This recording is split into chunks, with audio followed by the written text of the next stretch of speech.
Bonjour à tous, je sors de faire un entretien avec un cédant. Il a un hôtel au niveau de Saint-Malo, donc je faisais le point avec lui pour savoir quelles étaient aujourd'hui ses conditions pour vendre, tout simplement. L'objectif de cette vidéo, c'est de pouvoir échanger avec vous sur notamment les échanges que vous pouvez avoir avec des cédants sur le terrain.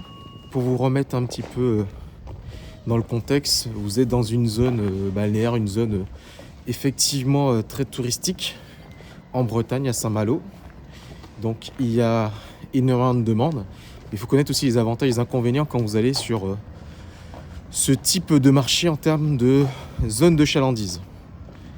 Il y a des zones où, durant certaines périodes, il y a des pics en termes de croissance. Donc je vais vous donner des tips, des conseils pour savoir comment bien analyser ce type de société à reprendre. Donc je vais commencer la vidéo tout de suite. Les sociétés qui sont saisonnières, où vous avez une grosse, je dirais, affluence qui arrive par période, l'été ou l'hiver, il y a certaines choses à regarder. Premièrement, il faut aller visiter sur place pour voir l'état de vétusté de l'établissement, c'est-à-dire est-ce que l'établissement il est bien entretenu, comment ça se passe. Là pour le coup, il y a à la fois un hôtel mais également un restaurant.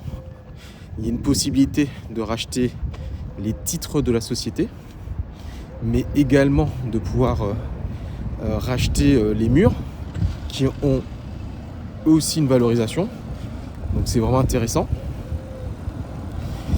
Maintenant, quand vous avez pris le contact avec le cédant, c'est-à-dire que vous l'avez eu au téléphone, vous avez échangé par mail et que vous allez sur place visiter la société, il faut préparer la visite. Donc je vais vous préparer rapidement, je vais vous expliquer comment rapidement préparer la visite. Vous devez avoir une liste de questions, des éléments très concrets à vérifier, c'est-à-dire par exemple au niveau des murs, voir s'il y a de la moisissure, pas de la moisissure, voir vraiment l'état et la qualité de l'entretien. Ça c'est très important afin de savoir effectivement quels sont les leviers sur lesquels vous pourrez mettre des informations sur la question de la valorisation des murs. Parce qu'aujourd'hui on a deux options avec le vendeur. Soit on rachète les titres uniquement et du coup il garde les locaux, c'est une première option. Soit on a une deuxième option, il propose de revendre les deux, c'est-à-dire de revendre à la fois les titres et les murs. Donc ça c'est son choix. Donc à nous de voir si c'est un choix qui est suffisamment satisfaisant ou non. Donc je vous expliquais pour le type de sociétés qui sont plutôt saisonnières, il faut regarder les bilans sur les 3 dernières années et voir s'il y a des leviers d'optimisation. Aujourd'hui les zones balnéaires plutôt au niveau de la Bretagne, ce sont des zones qui, elles peuvent avoir de la fréquentation toute l'année si en fait vous avez une bonne stratégie de partenariat, notamment tous ceux qui peuvent avoir le côté balnéothérapie. Donc c'est à vous en fait d'analyser quelles sont les différentes possibilités. Pour ça, moi je vous donne quelques conseils.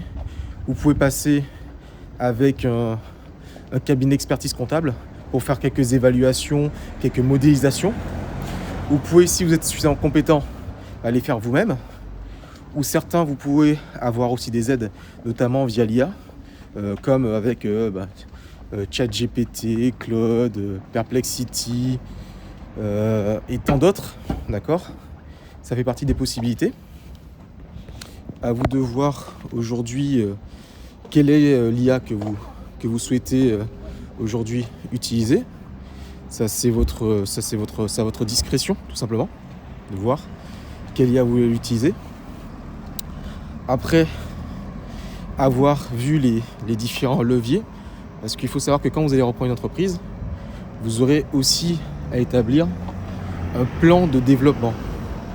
C'est quoi un plan de développement ? C'est-à-dire oui, vous allez bien reprendre l'entreprise, mais après, lorsque vous allez financer la reprise d'entreprise, vous aurez en fait un document pour expliquer aux investisseurs, aux banquiers, comment vous allez les rembourser, mais comment aussi vous allez pouvoir maintenir la compétitivité de la société. Donc vous allez le faire notamment à travers le prévisionnel, mais également la mise en place d'un plan de développement. Donc c'est à vous aujourd'hui de faire des propositions sur ce sujet-là. En tout cas, les différents conseils que je peux vous donner par rapport à la reprise d'entreprise dans ces zones-là, c'est de vérifier notamment lorsque vous devez racheter l'immobilier, l'état de vétusté de l'immobilier parce qu'on est près de la mer, donc ça c'est bien vérifié. 2, de pouvoir bien négocier à la fois les titres et le mur, d'accord ? Ça négocier, vous devez fortement négocier le titre et le mur, ça c'est important à voir. Donc ça je vous le dis. Vous devez également voir comment vous pouvez mettre des synergies avec d'autres partenaires locaux, afin d'avoir une augmentation de la part de votre clientèle. Donc toutes ces différentes stratégies-là, vous devez les faire en amont. Maintenant, force à vous avec votre Dream Team, c'est-à-dire le cabinet d'expertise comptable, le cabinet de conseil et évidemment votre notaire et vos banquiers, de pouvoir faire des propositions qui soient à la fois viables, rentables et qui vont vous permettre de pouvoir développer dans les meilleures conditions. Voilà, écoutez, c'était un petit retour rapidement d'expérience de ma visite que j'ai eue dans un hôtel-restaurant sur Saint-Malo en Bretagne. Je vous dis à très bientôt.